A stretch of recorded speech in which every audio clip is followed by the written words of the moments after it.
It's a phone, but it's also a really nice camera. I'm Aaron Baker from PhoneDog.com. This is the Nokia Lumia 1020 and it's part 2 of PhoneDog's full video review. Can this thing compete with its gigantic, awesome camera with the HTC One, the Galaxy S4, the Apple iPhone 5, all those other high-end contenders in the marketplace? We'll find out in part 2 of the video review.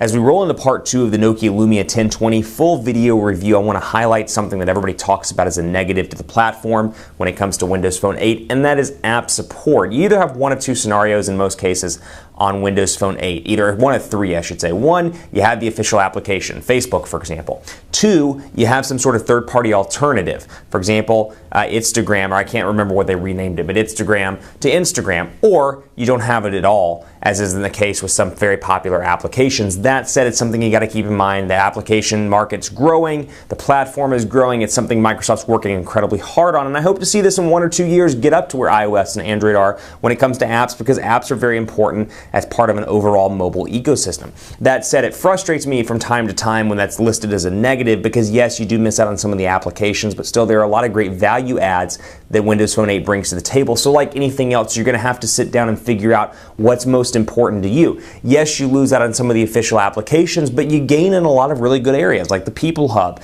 You gain in the ecosystem of Microsoft with Office, for example, and with SkyDrive, and this burgeoning ecosystem that continues to grow on the Microsoft side, very much like Google Drive is to Google and like Google Drive is to Android.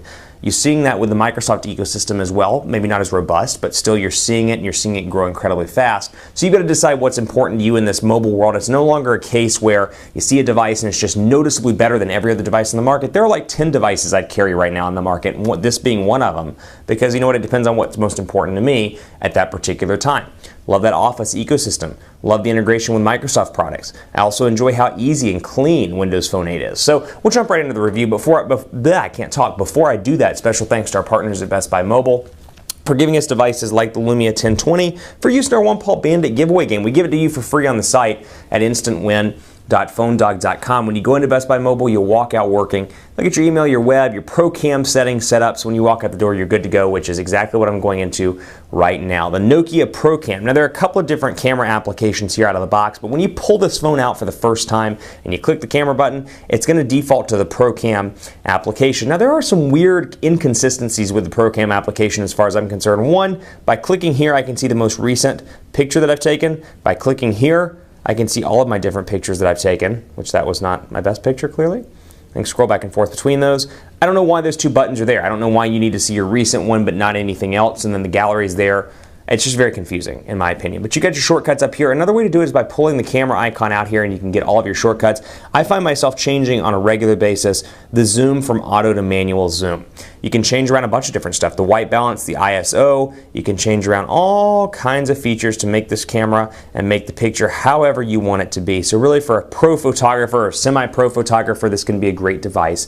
But again, keeping in mind, the price point is $299. So I can change around the ISO if I want to. I can change around the shutter speed if I want to. I can change around, like I said, I find myself changing this one quite often. That said, there are some confusing things. Like I said, that's one of them. But another one that I found consistent with confusion, or inconsistent, consistent with confusion, that's a quotable quote.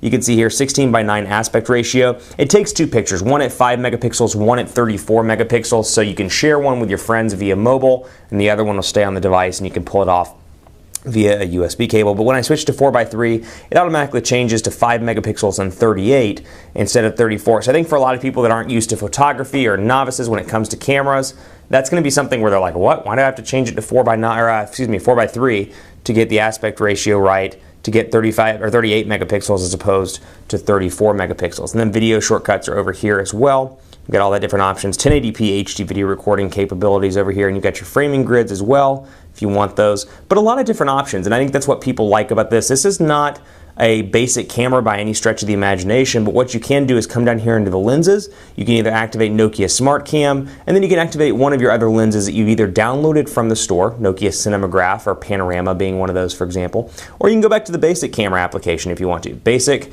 Windows Phone camera application, nothing shocking here. Bring over the iPhone 5 just for test comparisons. And let's go ahead and back it out here so I can get that text. I don't know why it's not zooming in on that. That's odd. Let's see what we got here. There we go. And I can just take a quick picture like that using that one, or as I prefer, the Nokia ProCam application. We'll switch back to that and we'll load it up. I'll show you what you can do using the same camera, but we'll mess around with some stuff here. We'll go to manual zoom. Let's go ahead and see what we can do. And you can see the word iPhone becoming more or less clear depending on what I do. I've got my auto zoom, or I can manually zoom it in and out and say, hey, you know what?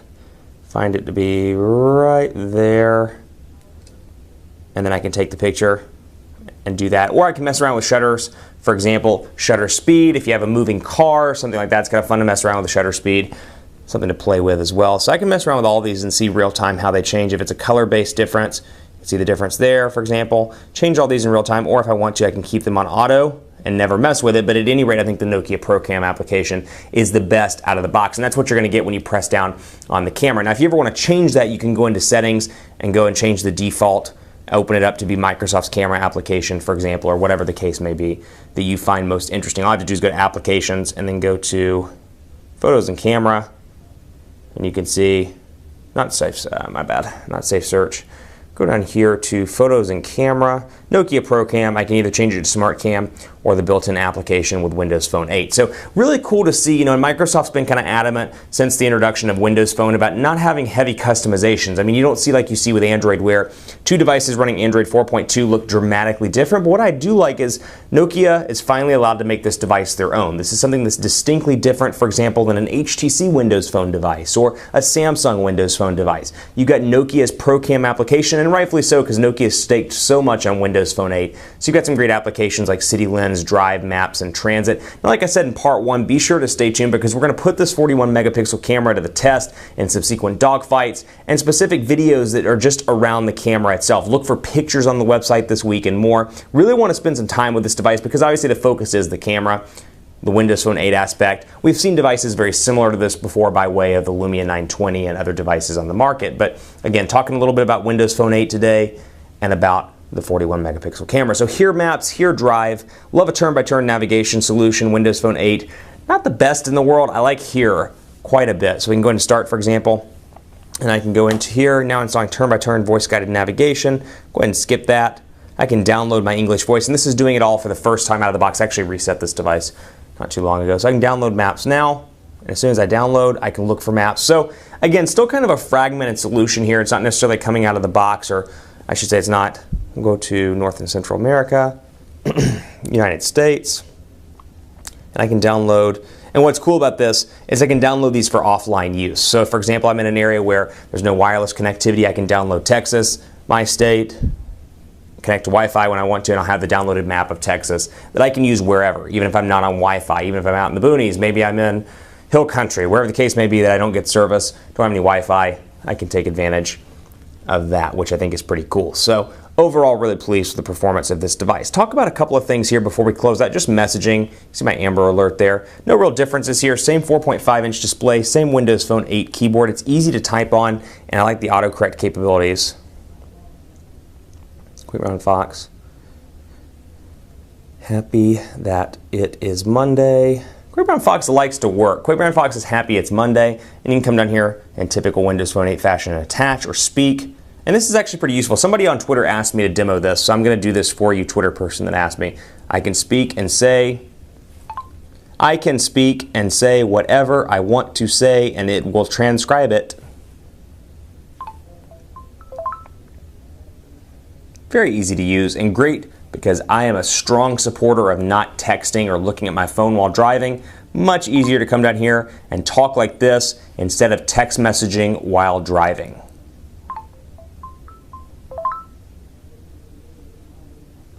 Like that a lot. I'm not here and talk like this. So you get the point. It does mess up every now and again, but the Windows Phone capabilities continue to improve there. And then of course Bing support out of the box with your shortcut buttons down here, back, home, and then your search button.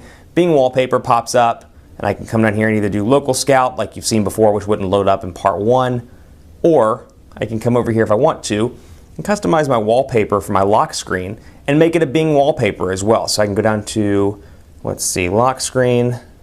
Got it screen timeout set really high for the video. I come down here to Bing, for example, turn the phone off and back on, and there's my Bing wallpaper that you just saw as the wallpaper on my device, and that will change on a daily basis. So I really like this device. I think there are a couple of different concerns that I have. One, the price point is high, and I get the reason why it's high. It's a great camera. This is an incredible camera. It gives you the ability to customize it, change your ISO on the fly, change your white balance on the fly, change your zoom, your overall focus on the fly. Really like that, but again, $299 is going to be a tough sell for a lot of people that are used to seeing devices, high-end devices at that, at the $199 price point. I think Nokia's got a killer device here. Nokia has some great devices. I love Windows Phone 8. I like a challenger in the space, and that's exactly what Windows Phone 8 is. They've got a lot of awesome things going for them. A little bit of work ahead, a little bit of a tough road ahead, if you will, but still really enjoy Microsoft's offering here. Just want to see this thing be successful.